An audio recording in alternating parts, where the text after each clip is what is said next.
Everybody knows a lot about Versailles in France, but have you ever heard about Russian Versailles?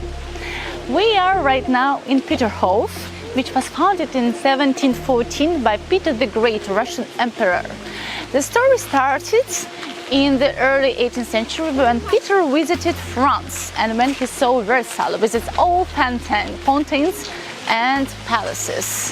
When he came back to Russia, he wanted to do here the same. Yes, the palace with a lot of fountains. And right now we can see the beautiful park, as we know as the Lower Garden, with more than 150 fountains, with different palaces and beautiful sea view.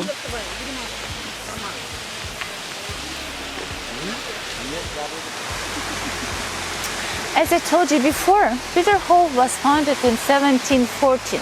It was a time of Northern War. Northern War was the war between Russian Empire and Swedish Empire. It was lasting from 1700 to 1721. And Russian Empire was the winner in this war. And Peter the Great wanted to commemorate this memory for ages and ages, and he dedicated the whole Peterhof complex to the victory over the Swedish king Karl XII. Right now we are in the Lower Garden, and the main attraction of this garden is the Great Cascade, which is behind me. The Great Cascade consists of several fountains, but the main fountain is the Samson. Samson symbolizes the Russian Empire. Lion symbolizes the Swedish Empire. So this fountain is a very allegoric fountain. The whole cascade is decorated with different statues of Roman and Greek mythological heroes. All of them, they are gilded. And when there is sun in our Peterhof, you can see how sparkling the water in fountains and how beautiful the whole park is.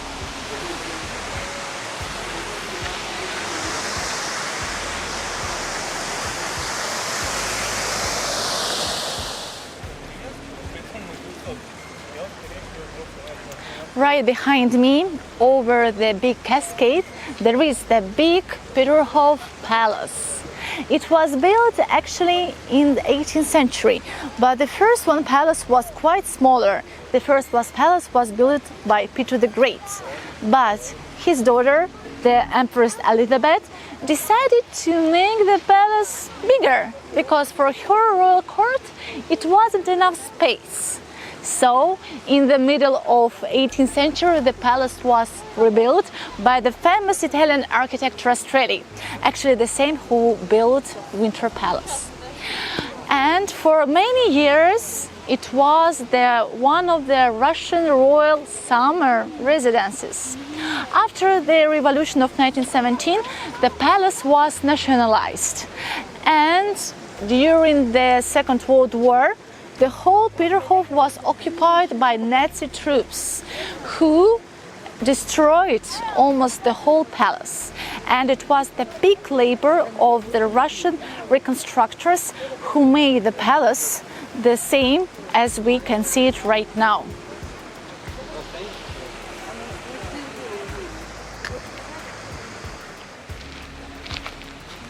We are on the longest road in the park. Its name is Marley Road, and over there, just on the right, there is a sea canal which is divided the park in two parts, the man part and women's part. And right now you can see that in the park, if you're quite tired, you can always use the small electric cars, which is very safe for the nature of the beautiful Lower Park. Right behind me there is one of the oldest fountains in the park, the Fountain Adam. And I want to tell you one fact about Peterhof's fountains.